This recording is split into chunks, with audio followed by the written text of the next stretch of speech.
Welcome back to What Arty Noobs for General Disturbance. Now this tank is actually loaded into the game incredibly late. Well, I say incredibly late, only 10 seconds would you believe it, but the teams have already dispersed and you're seeing targy in the Patton The Tank. Yes, the new tank that's been given out for free to everyone in the game. Well, I actually did, as you know, I use cheat sheets to actually get all my information. And during the commentary on these videos, I actually put out facts that you may not know about the vehicles that we're actually covering. But when I looked into this, I was shocked and surprised to see how many tanks, how many Patton tanks there are actually in the game. It's not just the Patton that you see right now, the Patton The Tank, because we've also got the M46 Patton, which is the tier 9, the M46KR, the Ripper Patton, that's the tier 8, an M47 Patton, an M48 Patton, an M60 Patton. Well, technically the M60 is not a Patton tank, but the Renegade is technically a replacement for the Patton. There's just a wild number of tanks which either derived from the Patton tank and are in the game and really shouldn't be. In a sense, I mean, the M47 Iron Arty, that's an M47, that's a Patton tank, but of course it's got a different name. And then there's the M47 Patton Improved. So yeah, there's a huge number of tanks in this game with the name Patton, but they're not all the same. The best one, of course, is the M48A5 Patton, and that's the top of the range tier 10. And well, that is quite a good tank. And in fact, actually, the M48, they made 12,000 of those. It's the most built Patton of all. Just the M48 on its own. They built 8,576 M47s of a variety of types, and even the first Patton that came out, the M46 Patton, they built 1,160 of those, and of course they were a major influence on the Korean War. But actually, Patton tanks have served in numerous wars all around the world, not just in Korea. Nice shot. Not just in Korea, he got spotted, pull back. Not just in Korea, but they also served in Vietnam, and in fact they were the main American tank in Vietnam, and Saladin tries to penetrate him, but just can't get through the armor. The armor's not that great actually on Pattons, but I suspect that if you do get into a tier 9 game with tier 8 tanks in it, then you're going to have a bit of fun, because they will be bouncing rounds off you. What can I tell you about this one? Well, it's got the 105mm main gun, which is actually a major, oh no, 120mm main gun, not the 120, not the 105. The 105 is the standard gun, the L7A1, that was actually eventually put on the M48A5. But this one, in the game, they've given it the 120. It's capable of 400 alpha and 242, I think it is, millimeters of penetration. Which isn't so great, but then it's also got 300 millimeters worth of heat rounds. And the reason I say that's not so great, because it's going to see tier 10 tanks, for sure.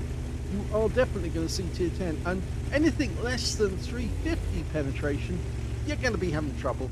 It's going to be very difficult for you to take down an enemy tank with only 242 millimeters.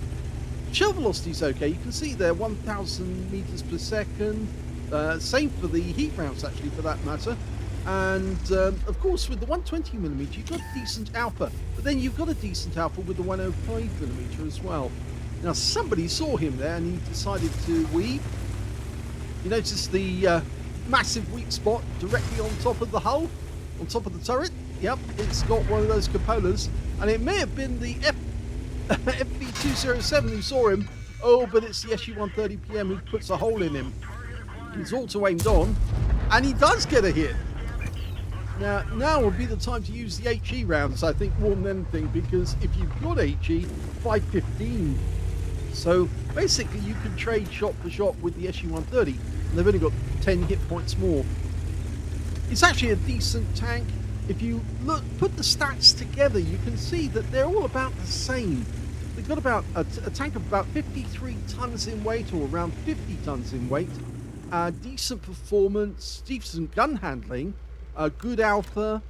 Of course, maybe the T26, the M46 has the 90mm gun, so it's not quite as good.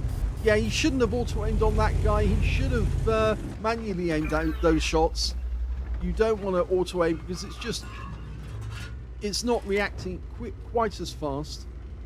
That's better. You might just need to catch the engine instead of the actual hull.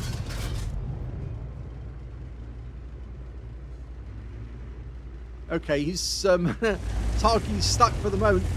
A lot of people are playing the M40, their Patton the Tanks. You can see here on the team list that there are 5 on his team alert. Was it 5? No, 4 on his team. No, sorry, I'm wrong. 2 of them are already dead, so he's actually got 6 tanks, 6 Patton the Tanks in this game alone. So if you actually want to do some culling as an Arty, now's the time. You know, get out there in your tier 8 or your tier 9 or even your tier 10 Arty and fire away to your heart's content and do some serious damage. Now, that Scorpion went down before you could do much about it, but he's found a few tanks here, and yeah, he takes down that Tiger too. No trouble at all, because of course his armor is not up to that 120mm. Okay, so they've cornered the last 3 enemy tanks, but he's up against the Patton tank behind that building, and that's where he's going to have problems. No, he doesn't have any problem whatsoever. The guy drives out, side onto his shell, and gets perforated. Okay, so 2 more tanks to kill, and he locks on and wipes out the SG-130PM. So game over for Targy, and the first replay for Patton the Tank. Here's the end of battle stats, and that was the third-class tanker for Targy of 3 RTR in Patton the Tank. In fact, it was the first game I think he played, because he's ended up with a scrolls underneath.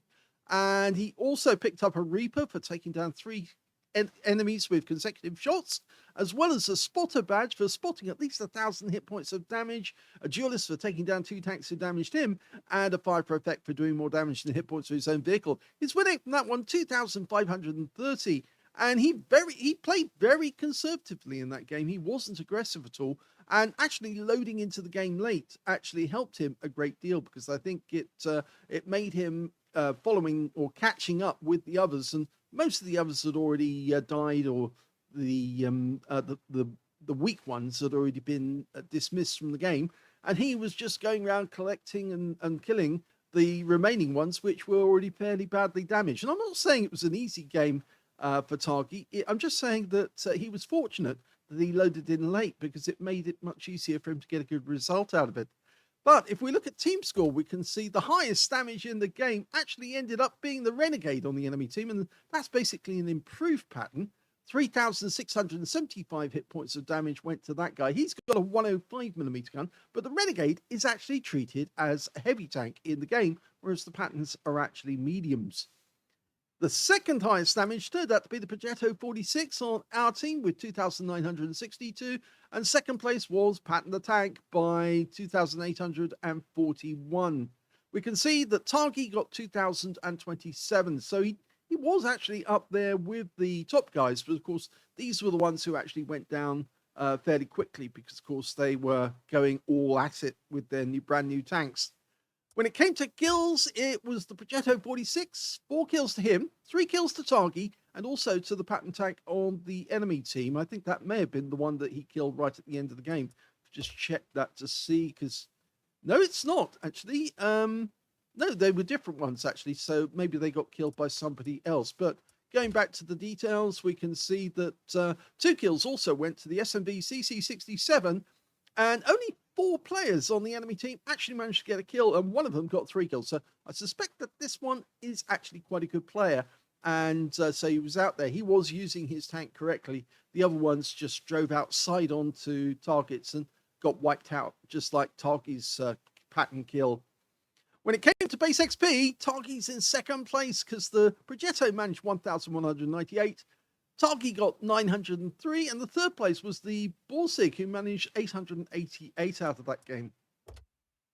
10 shots fired, 6 direct hits, 6 penetrations. I think he did try a few snapshots in that one as well. And of course, they just didn't work. But he did get 2,027 hit points of damage, with 719 of that more than 300 meters. So you can see he was getting hits at long range, but I think he was trying to auto aim on some of those. I think better to actually manually aim on those long range targets. On the short range, even though it's got good shell velocity, on the short range ones you can auto aim, but ideally you want to go after specific areas of the enemy, especially if you're in a higher tier game. If you're in a tier 10 game, you're going to have to aim for the weak spots, and that means manually aiming virtually all the time. He received 5 hits from the enemy, 3 of them penetrated, 2 non-penetrations. The armor on the Patton tank isn't that great. If you look at the lists and the factoids about them, the armor is one of the things that lets this tank down. It does have a nicely rounded turret, but it's actually more about the gun handling and how this thing is quite efficient at taking down enemy vehicles. 740 hit points of damage blocked by armor, 1 enemy vehicle spotted, 5 enemy vehicles damaged, 3 killed, and he got 1,327 hit points of spotting assist in that game. On a premium count, he actually made 43,347 credits from that one, and he also got 9,552, mostly down to completing a mission and events. So he is actually picking up quite a lot of XP to boost the crew skills on this new toy. So what do I think of the Patton tank? Well, it's basically slightly worse than the M4054 Renegade. And remember that although it's not a Patton tank in the list, it was supposed to be the Patton's replacement, the M47's replacement. So it's strange that it's actually in tier 8, whilst this thing is in tier 9. Yes, this one does have the 120mm gun, but the Patton, the Renegade rather, with a 105mm gun is far, far better as a tank. And I'd much rather have the Renegade because it's much better thing to play. Of course, it's got a 105mm gun and a decent Alpha 360. So yes, you're trading 40 hit points off the actual shell, but the reload time on the Renegade is 9.78 and the reload on this one is 11.22. So yeah, you're trading a couple of seconds just for 40 hit points extra damage. And I think the Renegade is a better tank overall. That's why it was supposed to be a replacement. So I think it's not as if Wargaming is giving you a lemon. They've given you a tier 9 tank, but basically they're enticing you to get into games with tier 10 tanks. And that's when you're going to get wiped out, because this thing is not able to compete against tier 10s. It's more of a tier 9 and or something that would go around seal clubbing the tier 8 tanks or even the tier 7s if it sees them. So yeah, interesting, but I think there'll be a lot of these playing the game over the next couple of weeks, but then people will just put them aside in their garage and go back to playing what they played before. Is it going to break the game? No, not in the slightest. As I say, the Renegade is much better. The M48A5 is a much better Patton tank than this, and of course that's tier 10. But yes, the Patton tank as a whole, I mean, it did give rise to a lot of derivatives, including the M53, M55, which of course we use. But is it a good tank, this one? Well, it's no different really in many ways than the Iron Army or the improved Pattons. So I think really they're just selling us another, or giving us another Patton tank to play around with. And they're enticing people to play tier 10. And that's what you're getting. So I hope you enjoyed that replay. If you did, please give this video a like. Do subscribe to our channel. Leave a little comment down below because it feeds the algorithm. And thank you for watching.